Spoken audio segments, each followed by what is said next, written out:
कैसे हो? देखो हम लोग बात करते हैं मानव के उत्सर्जन तंत्र के बारे में। तो मानव के उत्सर्जन तंत्र के बारे में आज हम अगर बात करते हैं तो मानव के उत्सर्जन तंत्र की जरूरत क्यों पड़ी शरीर के लिए।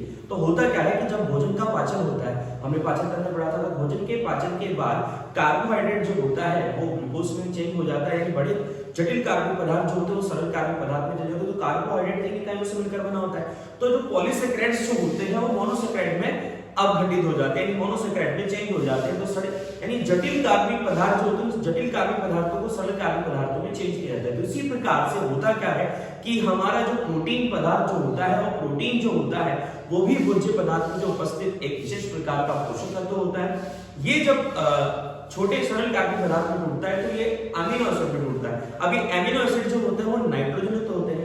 यूजुअली नाइट्रोजन युक्त अपशिष्ट पदार्थों का ही निर्माण भोजन के पाचन के फलस्वरूप होता है। तो भोजन में उपापचय क्रिया के फलस्वरूप यानी भोजन का जो उपापचय होता है, भोजन का जो पाचन होता है, पाचन के पश्चात कोशिकाओं में जब वो पचित भोज्य पदार्थ जाता है तो कोशिकाओं के अंदर भी विशेष प्रकार का उपापचय क्रिया संपन्न होती है। उपापचय क्रिया के फलस्वरूप अमोनिया का निर्माण होता है। इस अमोनिया युक्त पदार्थ को या नाइट्रोजन युक्त अपशिष्ट पदार्थ को शरीर से बाहर निकालना होता है। तो होता क्या है कि वैसे तो अगर मनुष्य की बात करें तो मनुष्य जो होता है उत्सर्जित पदार्थों के निष्कासन के आधार पर यूरिया का उत्सर्जन करता है। तो मनुष्य तो यूरोटेलिक होता है, तो बनता शरीर में अमोनिया है पहले, यानी एमिनो एसिड जो होता है। इस अमीनो अम्ल का जब भी उपापचय होता है तो अमीनो अम्ल के उपापचय के फलस्वरूप बनता अमोनिया है। लेकिन हमारा लिवर, जिसे हम लोग बायो लाइब्रेरी कहा जाता है, यूं कह सकते हैं।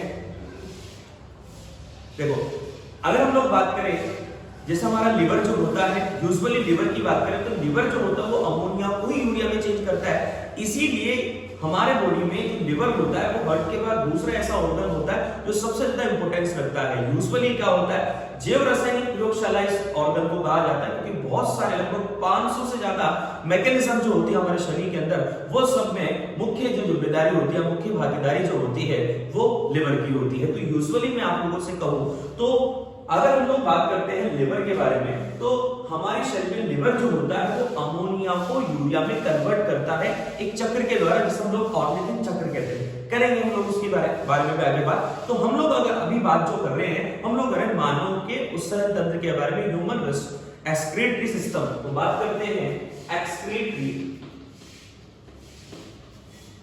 सिस्टम, जिसे हम लोग कहते हैं उत्सर्जन तंत्र।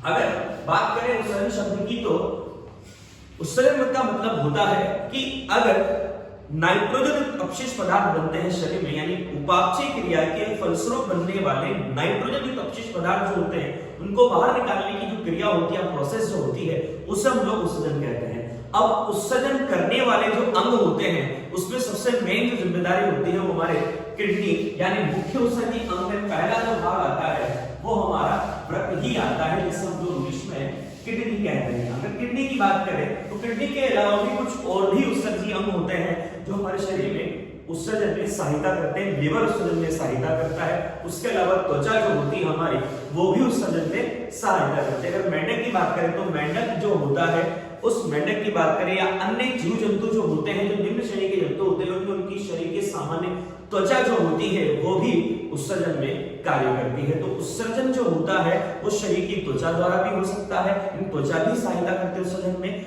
जैसे हमारे बॉडी से पसीना निकलता है तो पसीने के द्वारा भी विशेष प्रकार के उत्सर्जनीय पदार्थ शरीर से बाहर निष्कासित किए जाते हैं। इसी प्रकार हम अगर बात करते हैं तो उत्सर्जी पदार्थ कौन कौन से हैं। तो उत्सर्जी पदार्थों में अगर बात करें तो उत्सर्जी पदार्थ जैसे हमारा यूरिया, उसके अलावा यूरिक अम्ल और अमोनिया तो होता ही है। तो अमोनिया, यूरिया, यूरिक अम्ल के उत्सर्जी पदार्थ होते हैं। उसके अलावा कुछ विशेष प्रकार के उत्सर्जी पदार्थ जैसे क्रिएटिन के अलावा क्रिएटिन, ये भी उत्सर्जी पदार्थों में काम आते हैं।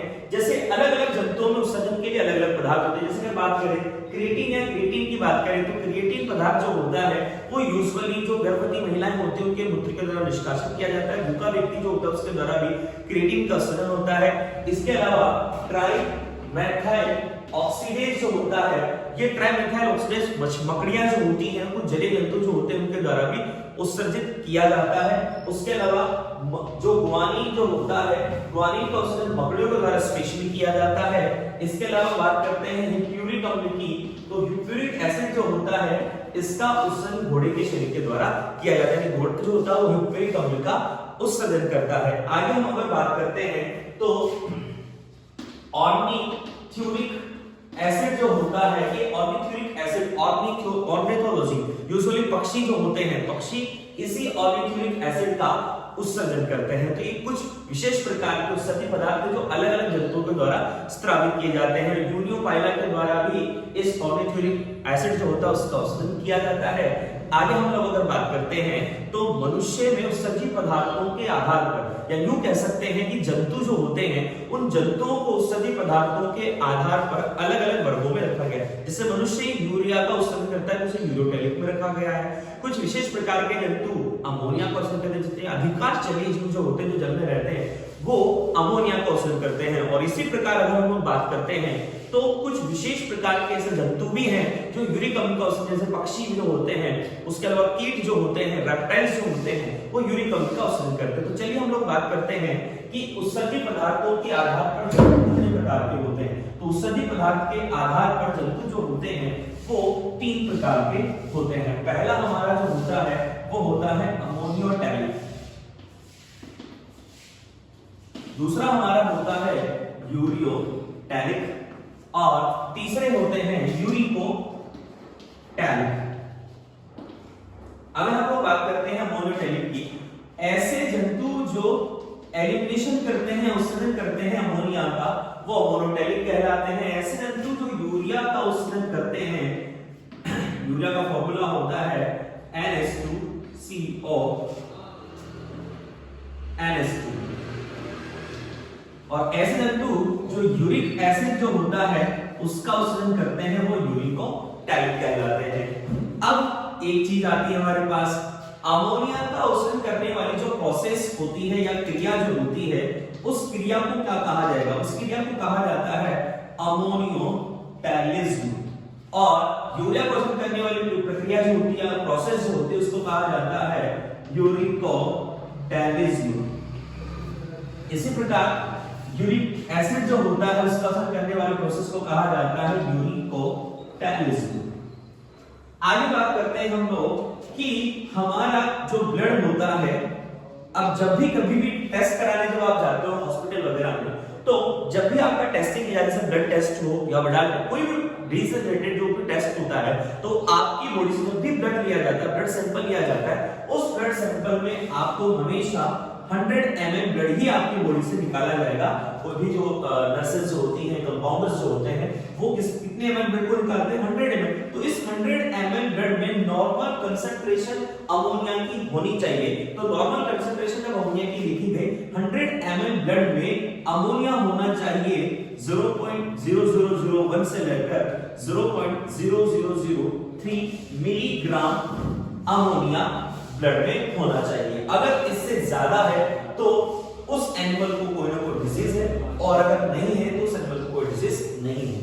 चलिए आगे बात करते हैं। इसी तरह से अगर ह्यूमन बीइंग है, यूरिकोटैलिक की बात करते हैं, जो यूरिया का उत्सर्जन करने वाले जंतु होते हैं, उनके 100 ml ब्लड जो होता है उसमें मिनिमम कितनी क्वांटिटी में यूरिया होना चाहिए? तो 25 से 30 मिलीग्राम यूरिया होना चाहिए। अब ये 25 से 30 मिलीग्राम यूरिया जो होता है वो ब्लड में होना चाहिए। इससे ज्यादा होता है तो वो यूरेमिया रोग या यूरेमिया डिजीज जो होती है उससे ग्रसित हो जाता है, यानी मूत्र जो हो रहा है उस मूत्र में यूरिया की मात्रा बढ़ रही है, और यूरिया की मात्रा बढ़ना बहुत ज्यादा डिफिकल्ट होता है, और उससे बहुत ज्यादा डिफिकल्टीज उसके किडनी में हो सकती है। तो आगे बात करते हैं ऐसे एनिमल जिनमें यूरिक एसिड जो होता है उसकी कंसंट्रेशन ब्लड में कितनी होनी चाहिए? तो वो हम लोगों को मिलती है 6 से 8 मिलीग्राम। तो 6 से 8 मिलीग्राम तो यूरिक एसिड होना चाहिए 100 ml ब्लड में। यूरिया की बात करें तो 25 से 30 मिलीग्राम 100 ml ब्लड में यूरिया होना चाहिए मिनिमम क्वांटिटी में, और 100 ml पर अमोनिया जो होना चाहिए 0.001 से लेकर 0.003 मिलीग्राम। आगे बात करते हैं अमोनिया के निष्कासन के लिए कितने जल की आवश्यकता होगी, कितना जल रिक्वायर होगा कि अमोनिया निकल जाए, किससे, अमोनोटैलिक जो एनिमल्स होते हैं वो अमोनिया के निष्कासन के लिए कितने ज्यादा क्वांटिटी में जल को निकालेंगे। तो 1 ग्राम जो अमोनिया होता है इसको निकालने के लिए 1 ग्राम अमोनिया को निष्कासित करने के लिए 300 से 500 ml जल की आवश्यकता होती है। अगर 300 से 500 ml जल नहीं है यानी उसकी बॉडी में इतना जल नहीं है तो 1 ग्राम अमोनिया यानी 1 ग्राम अमोनिया के लिए बहुत ज्यादा क्वांटिटी में अमोनिया अगर बन जाता है तो उसकी बॉडी से वो निष्कासित नहीं होगा। तो इसलिए ज्यादातर जो एनिमल जो होते हैं वो अमोनोटैलिक होते हैं। जितने भी वाटर में रहने वाले एनिमल होते हैं जैसे प्रोटोजोआ, उसके अलावा पोरीफेरा, उसके अलावा सिलेंट्रेटा, इसके अलावा हम अगर बात करते हैं जो बोनी फिश होती हैं जिनका शरीर हड्डियों से मिलकर बना होता है, अस्थिल मछलियां जिसे बोला जाता है, तो अस्थिल मछलियां जो होती हैं इन अस्थिल मछलियों में भी अमोनिया का ही उत्सर्जन होता है। इसके अलावा एस्केरिस जो होता है ये निमेटोडा संघ का प्राणी होता है। पढ़े हम लोग आगे एस्केरिस एनिमल्स के बारे में, हम लोग डाइवर्सिटी के बारे में बात करेंगे, क्लासिफिकेशन के बारे में बात करेंगे। एस्केरिस के साथ केंचुआ अर्थवर्म जो होता है वो भी किसका उत्सर्जन करता है, अमोनिया का उत्सर्जन करता है। इसके अलावा मगरमच्छ जो होता है ये भी अमोनिया का उत्सर्जन करता है। मगरमच्छ देखा जाए तो वाहिद ये एनिमल जो होता है मगरमच्छ की अगर हम लोग बात करते हैं तो ये एक तरह से रेप्टाइल है, लेकिन रेप्टाइल होने के बावजूद भी मगरमच्छ किसका उत्सर्जन करता है, अमोनिया का। तो ये सब जो एनिमल्स होते हैं, ये सब जो जंतु होते हैं ये यूजुअली किसका उत्सर्जन करते हैं, अमोनिया का। इसी के अलावा मेंढक का एक लार्वा होता है टेडपोल लार्वा, ये जो टेडपोल लार्वा होता है ये भी अमोनिया का उत्सर्जन करता है। हम लोग बात करते हैं यूरिया के निष्कासन के लिए कितने ml जो वाटर होता है उसकी रिक्वायरमेंट होती है, तो यूजुअली क्या होता है कि 50 ml जो वाटर है वो यूरिया के निष्कासन के लिए रिक्वायर्ड है। इसी तरह से अगर यूरिक एसिड के निष्कासन के लिए ओनली 30 ml वाटर जो होता है रिक्वायरमेंट होता है 1 ग्राम यूरिक एसिड के निष्कासन के लिए। इसी तरह से हम बात करें तो यूरिकोटैलिक जो होते हैं, यूरिकोटैलिक जो एनिमल जो होते हैं उसमें लगभग 50 ml यानी मिनिमम 50 ml वाटर अगर होता है तो वो यूरिया का निष्कासन आसानी से कर देता है। आगे बात करते हैं यूरिया का निष्कासन करने वाले जो एनिमल है जो यूरिया का उत्सर्जन करते हैं वो कौन कौन से एनिमल है, तो हम लोग बात करते हैं सबसे पहले तो मैमल्स। अब मैमल्स में अगर हम लोग बात करते हैं तो ह्यूमन जो होता है, मनुष्य जो होता है वो यूरिया का ही उत्सर्जन करता है। इसके अलावा कार्टिलेज फिश यानी उपास्थि मछलियां, अस्थिल मछलियां किसका उत्सर्जन करती है, अमोनिया का। उपास्थि मछलियां जो होती हैं वो किसका उत्सर्जन करती हैं, यूरिया का उत्सर्जन करती है। इसी के अलावा टेडपोल लार्वा जो होता है वो अमोनिया का उत्सर्जन करता है। तो वयस्क जो अडल्ट फ्रॉग जो होता है वो अडल्ट फ्रॉग किसका उत्सर्जन करता है, हमारे यूरिया का उत्सर्जन करता है। इसी तरह से बात करें मगरमच्छ जो होता है वो यूजुअली अमोनिया का उत्सर्जन करता है, जबकि क्रोकोडाइल जो बात करते हैं या यूं कह सकते हैं एलिगेटर जो होता है, घड़ियाल जो होता है वो किसका उत्सर्जन करता है, यूरिया का उत्सर्जन करता है। चलिए आगे बात कर लेते हैं हम लोग यूरिक एसिड का उत्सर्जन करने वाले अगर एनिमल्स की बात करें तो एवीज जो होता है वो यूरिक एसिड का उत्सर्जन करता है। इसी के अलावा हम लोग अगर बात करते हैं रेप्टाइल्स की तो रेप्टाइल्स जो होता है वो भी किसका उत्सर्जन करता है, यूरिक एसिड का उत्सर्जन करता है। आगे हम अगर बात करते हैं तो जैसे कि कैमल जो होता है, ऊंट जो होता है ये, और उसके अलावा कंगारू जो होता है ये भी किसका उत्सर्जन करता है, यूरिक एसिड का उत्सर्जन करता है। कुछ कीट जो होते हैं यानी कहने का मतलब कीट वर्ग या इंसेक्ट वर्ग जो होता है, इंसेक्ट क्लास जो होता है, जितने भी कीड़े मकोड़े जो होते हैं वो किसका उत्सर्जन करते हैं, यूरिक एसिड का। तो इस तरीके से हम लोगों ने डिवाइड किया मानव की उत्सर्जन तंत्र था जो था उसको 3 पार्ट्स में। जो अमोनिया का उत्सर्जन करते हैं अमोनोटैलिक कहते हैं, जो यूरिया का उत्सर्जन करते हैं यूरिकोटैलिक कहते हैं, और यूरिक एसिड का करते हैं जिसे यूरिक को टैलिक कहा जाता है। अब हम लोग बात करते हैं मनुष्य के उत्सर्जन तंत्र के बारे में।